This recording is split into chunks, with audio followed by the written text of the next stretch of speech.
discuss database reports using one-to-many relationship and database that are using reports. What are reports? Reports are documents that are printed on hard copy, because software-generated reports that you can see on form will not be considered as legal information or documentation whenever you will present it to a particular firm or organization. For example, your diploma. You cannot say na, here's my diploma on scanned copy. Diba? It needs to have a dry seal.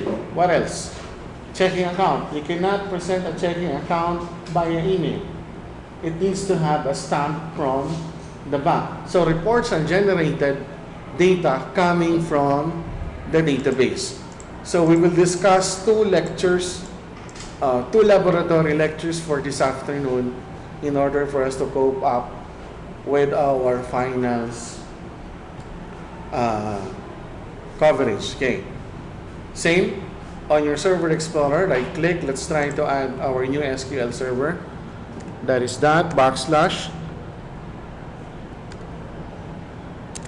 /SQL Express, and the name of our database is one-to-many report database.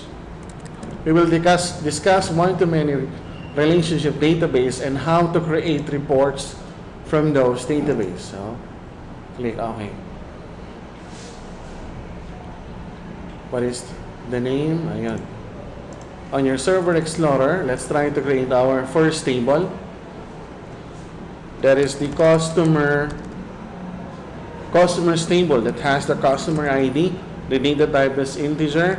Let's add a customer name with a varchar data type, customer address, also a varchar, and customer contact, also a varchar, set as the primary key, and then the identity specification must be set to yes. Save the table. Let's call it what?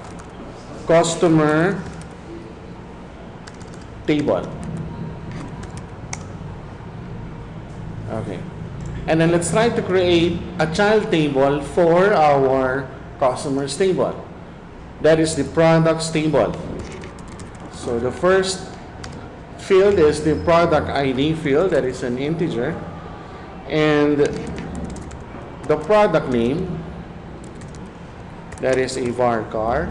Next is the quantity, that will be an integer. Next is the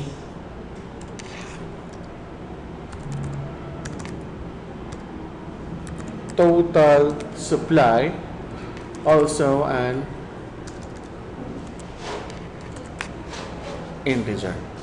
Okay, so the product ID will be the primary key, and also its identity specification will be set to yes. Let's call it the what? The product table. Okay, the product table will be the child of our customers table. Okay, so what is the procedure? We need to add another table, and that is the what? The customer ID, and that is an integer. Okay, we will use the customer ID to relate our parent to our child. Tama? And then click on the customer ID field, click on relationship. Can you still remember the procedure? On our tables and columns and specification, click the collection table.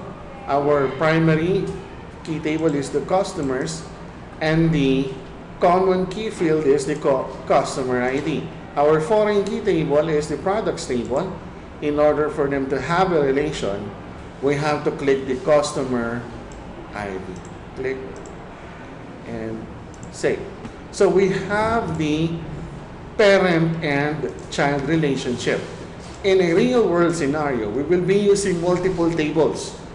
Just like what I always say, di ba? The parent table, manganganak ng child table. Si child table will also have another child. What is that? The products table will now be the parent of another child table that will be called as the product details table. So let's call it the product details table that has an ID. It is an integer.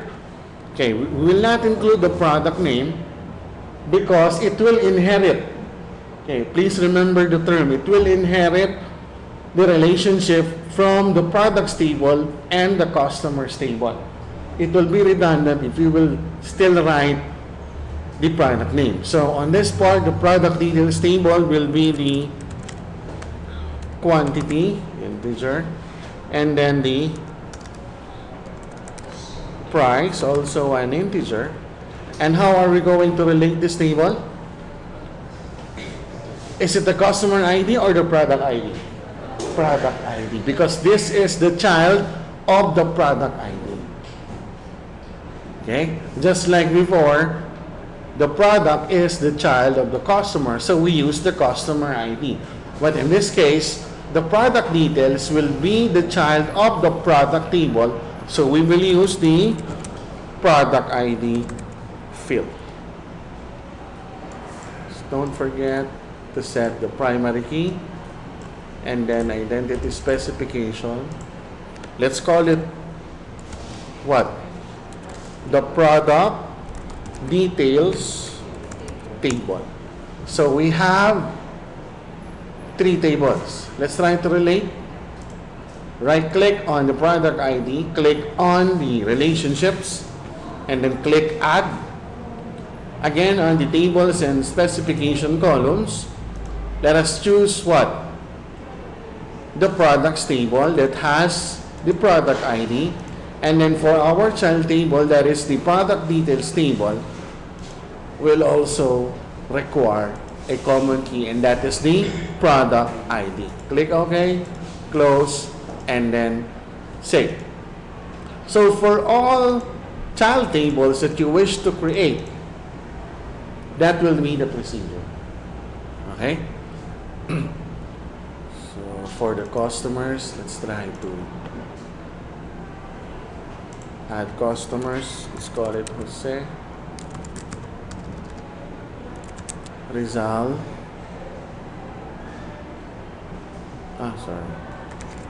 Jose Rizal, address Calamba, contact Smart. Mel Aquino, Calamba, Globe. Anton Luna, Manila, Sunset. 4 samples. Data. Let's go back to let's go to File, click New, and for the new project, the name of our application is one-to-many reports project.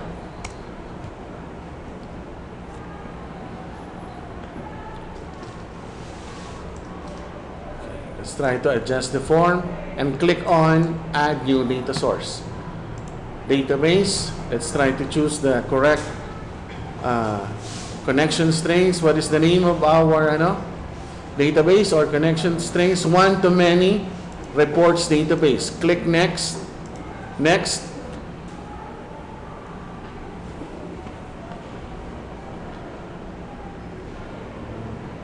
Let's wait for the objects to populate.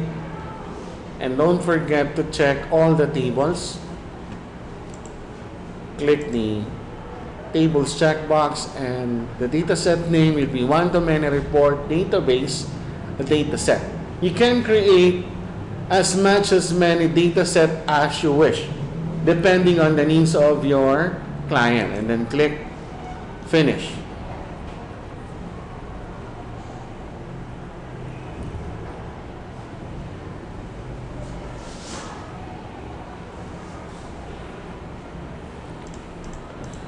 before we migrate our data sources, let's go first to let's check first our Solution Explorer and click on the dataset. You will see that on the table adapters folder, the tables are presented and the arrows are, okay, what does it mean? The customers table is the parent of the products table, and the products table is also a parent of another child, and that is the product details table. Question, why is it that we did not include quantity price on our products table? Is it possible to join our quantity and price to our products table? Yes or no? Yes, but we need to create some constraints. If you can still remember our lecture, some of the data must be shown only on the proper authority. For the quantity and price, this will be presented on the inventory. Tama? I'm sorry. The sales. For the quantity and total supply, this data will be available only for the inventory. Okay, let's do that. So let's add, for the products table, let's try to add another column. Right click, add a column. Let's call it available supply. And on the property, let's change it to system in 32. And then the expression is what? What would be the expression? Total supply minus what? Quantity. Okay? And then for the product details table, let's try to add another column. Let's call it sales. The sales will be converted to integer, and then the expression will be quantity times what? The price. Can you still remember the procedure? Let's go back to our form, and then please observe, the customers table is the parent table, under it is another child table, that is the products table, and under the products table is another child table. Naintindihan nyo? Kuha ba? Where is the... Okay. For our data. Okay, let's drag our customers table.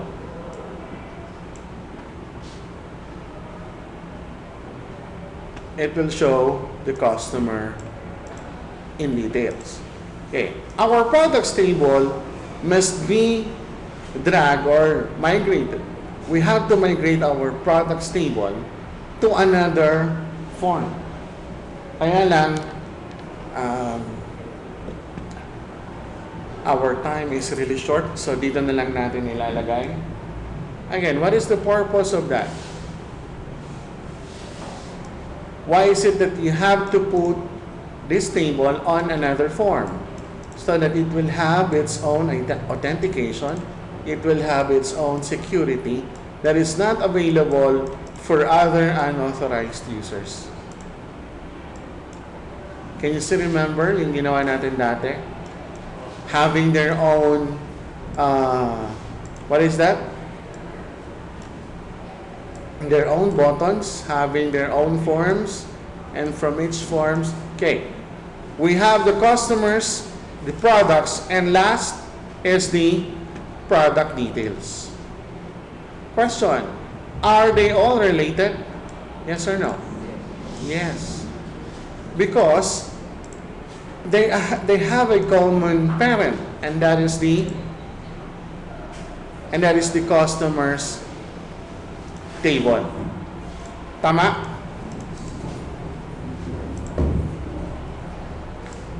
Are you listening? Are you still interested? let's set our start position to center screen, save.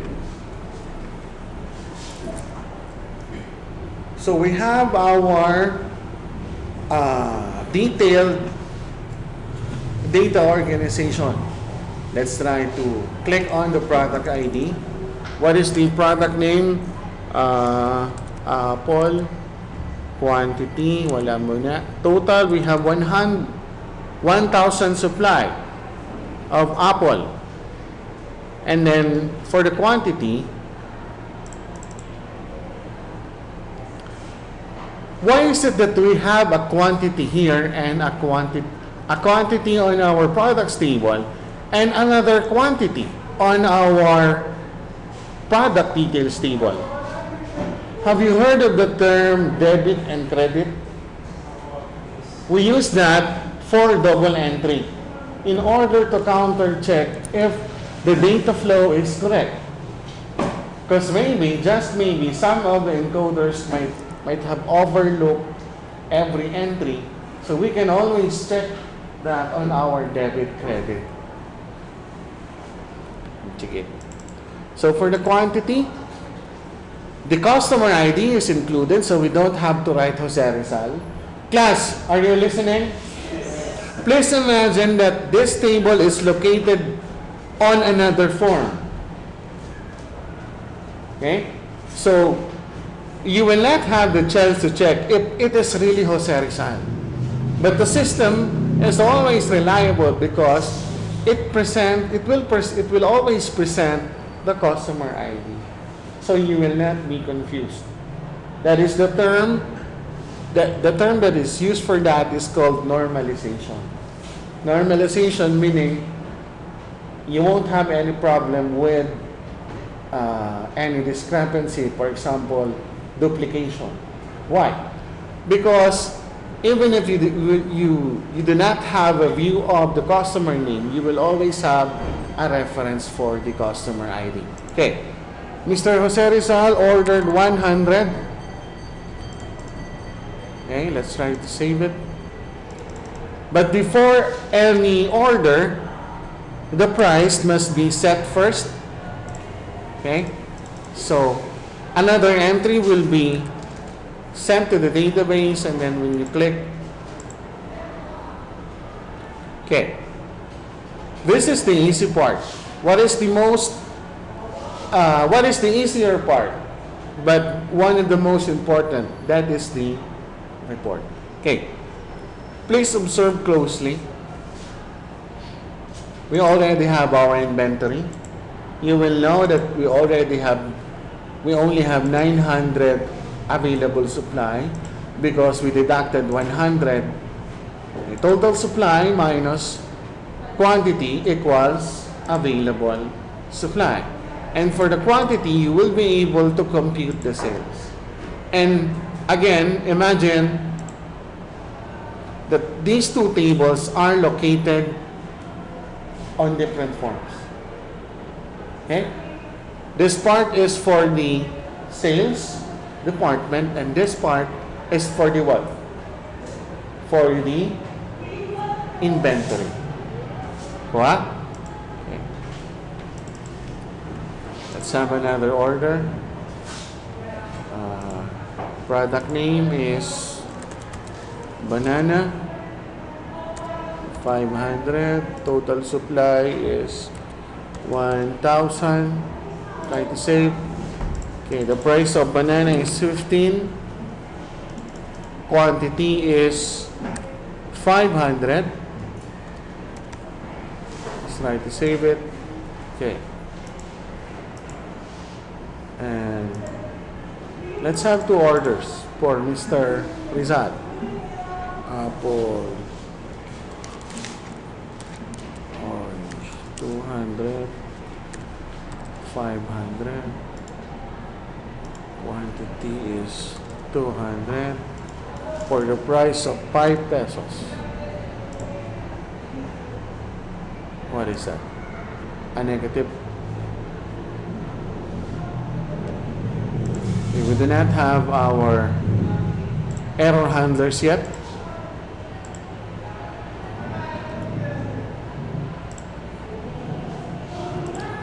play.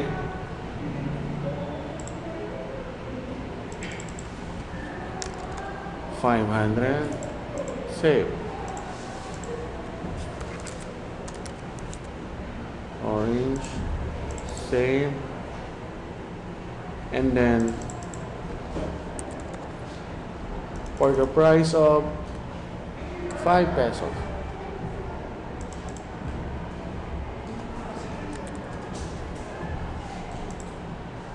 Okay. So for Rizal, we have 2 orders. Okay.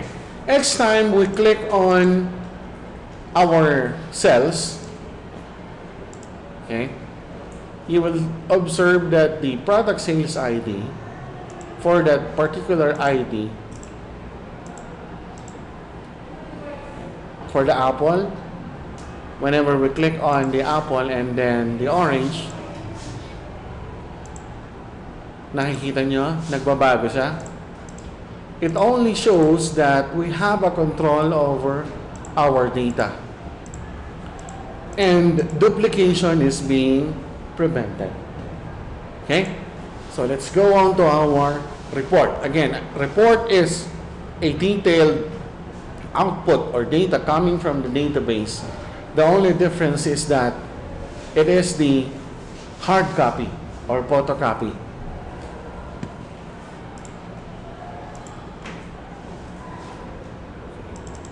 For us to do that, let's have a button for that. Go to your toolbox and then have it available on your form. Change the name. Let's call it report. When we click on the report button, another form will appear. So let's go to our project name. Right click and add Windows form. Instead of form 2, let's call it what?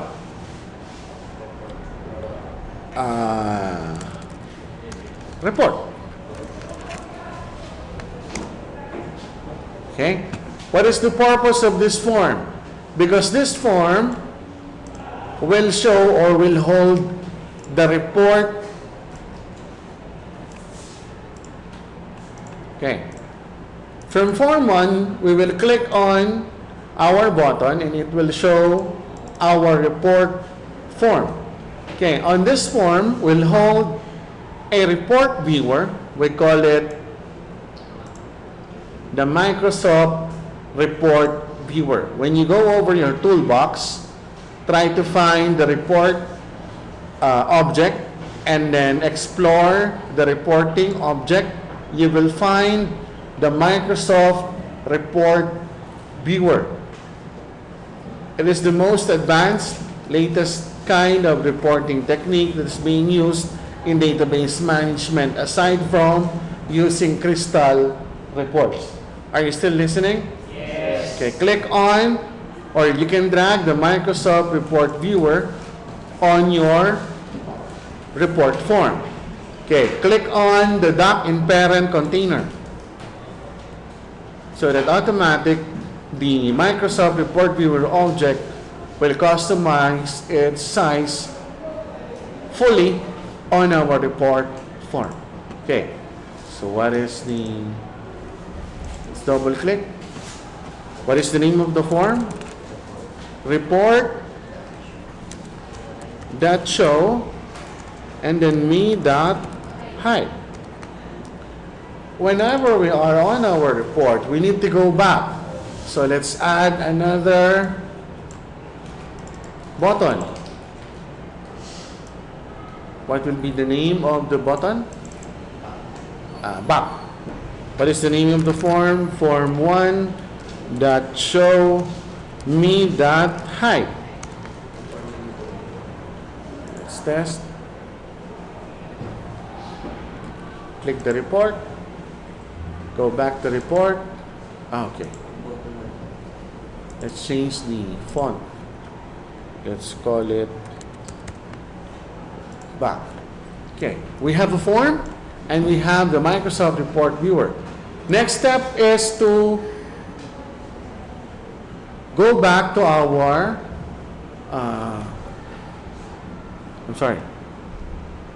is to create another data source. Why? Because our first data source is intended only for our relationships and data model. It is included on the lecture. Mamaya, I will explain about the data model. Okay. What you are seeing inside the table adapter viewer is what we call the data models. Okay? So let's go back to our data form and then data, show data sources. Let's try to add a new data source. Okay? You will find that icon, the yellow cylindrical icon that represents the SQL database.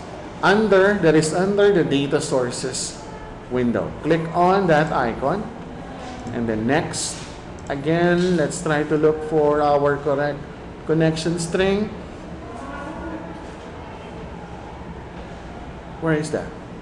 The one-to-many. Ayun. The one-to-many. Next.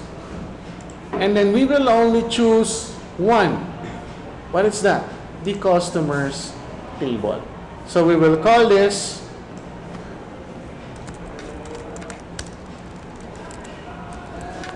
customer report data set. Okay. Customer product report data set. Why is it this is the name of our data set? Because we want to have a report on our customers and products only. Okay? We don't have to create a report for the products details table because this will not be included on our what? On our recibo. Because the customers does not need to know how many available supplies do we have. Kuha? Tama ba? Or, sige. Sige na nga. Finish. Okay. So we have that data set. And you will see that on this part. Okay, this is our first data set, and our second data set is this part. Okay, please remember, take note, even it is recorded in audio and video, that before you create your report, you have to disable what? The primary key. So right-click on that part, and then click on the delete key. Again, please remember, in creating reports, whatever report is that, you have to disable the primary key first. That is the procedure in Microsoft Report Viewer and Crystal Reports. Always remember that. Right-click and then delete key. Okay. On our customers table adapter, right-click and then configure. And then click on the query builder. Right-click and then add table. What do we want to add? Is it the products table or the... On what table do we have the quantity and price? On the product details or products table? Details. So we have to choose product details table. Okay? And then click add.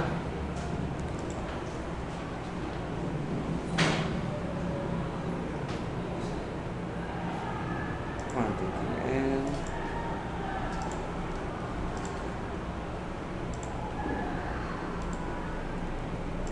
figure. Query builder.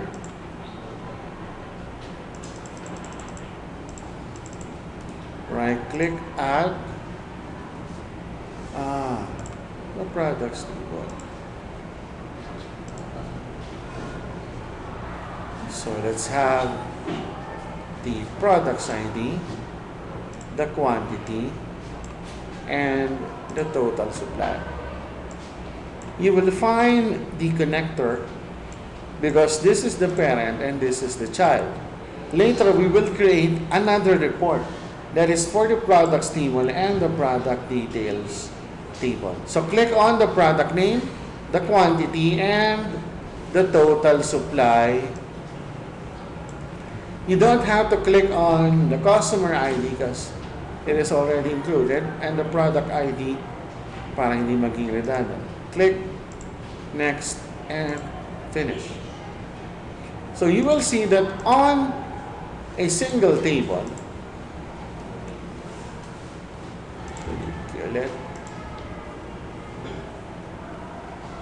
save. It already has what? The fields coming from the other table. This is the combination of the customers table and the what? The product details table. If you already have this table adapter, the last thing is to create, and for you to do that, go to your Solution Explorer, right click, add new item, and then the report. What is the name of the report? Customer product details, right? It is the product details or the product, hindi pala. Product. Okay. So this is your report. Look for that. Look for the data source that we created. Is it the one-to-many or the customer? Customer. You just have to, okay. Before that, go to your toolbox and click on the list. What is the purpose of the list? What? It will group. It is used for grouping objects inside the report. Okay. First is the customer ID, the customer name. Let's include the address, the contact, and we want to present our product name, quantity, and supply using a table. So go to your toolbox table, click on and drag.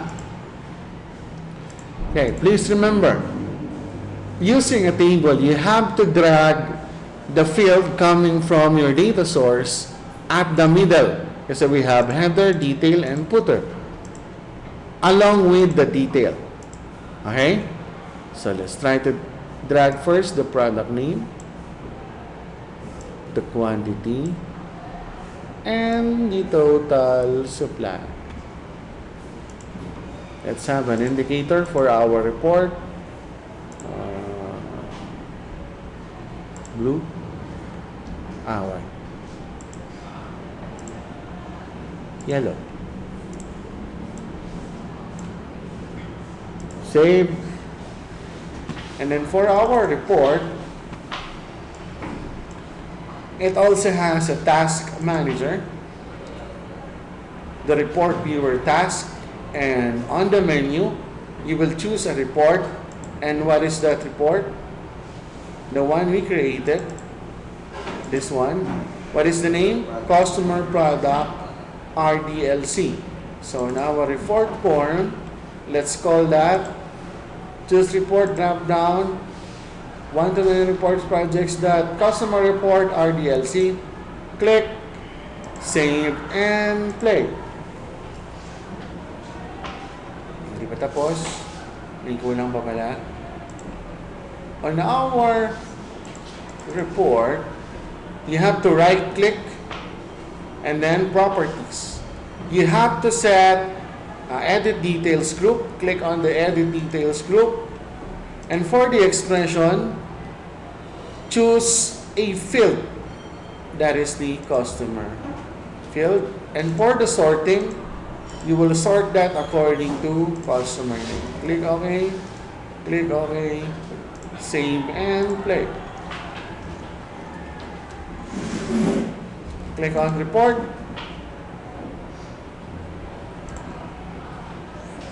So this is your detailed report. You have for Jose Rizal and for Mel Aquino. We call this report in Tagalog as proof of purchase. What else?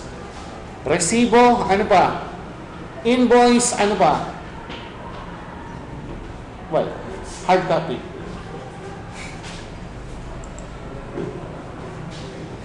Okay, again, what is report? If you want to sort your report on a organized manner, back, there's another trick.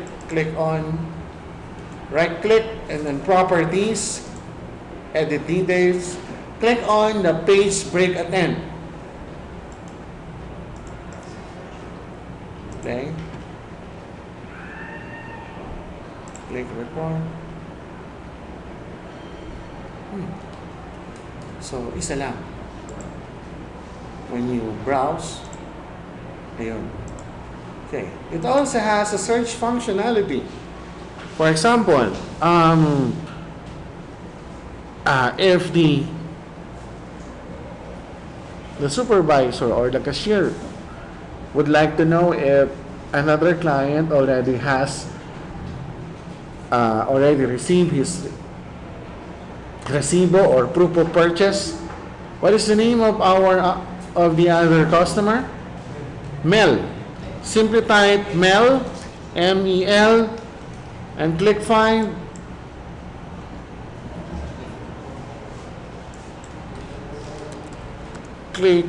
Type Apple and click find.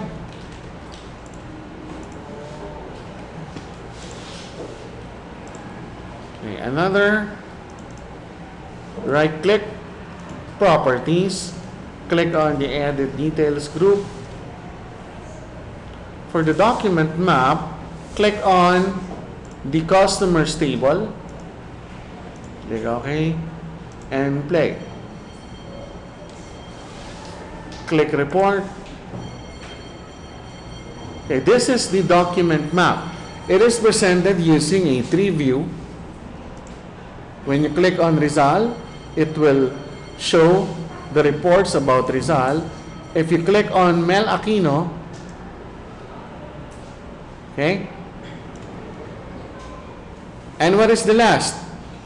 You can print your report or you can save it on Excel or Acrobat Reader. So reports are printable documents, output coming from the database. Let's save it using Excel. Let us see what will happen. Save it on our desktop. The name is customer product. Save. Let's save another Acrobat PDF file on our desktop. Save. Back. Close. We have the customer products. When you click on Jose Rizal, and it is presented on different sheets. Click on document map for Mel Aquino. And since it is already formatted on Excel or in Excel format, you can now create your own formula. Because there will be instances that it is hard to create our hard coding on the front end application. But we can do it, we can do the formula using Excel. Di ba? The only important thing is that you can manage your database using your front end application. If you will be having hard times creating formula for computation, your system can extract all your data using Excel, and then from that, you can create your own formula. Okay? We also have our PDF, Rizal, and okay. Let's test the data if it is really running. Orange. Buko. Buko. Bukol. 50. Total supply is 100. Save.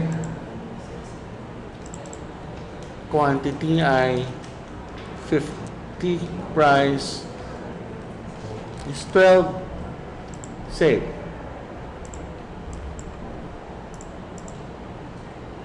We do not have our error handler yet. So, buko, 50. Let's check if it is included in our report. Ayan. Okay? So, you can print this anytime.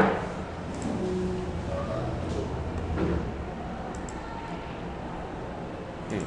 That is our discussion. That concludes our lecture for one-to-many tables relationship, having a single parent and two childs, how to create their relationship, and our lecture on report. Do you have any questions? None?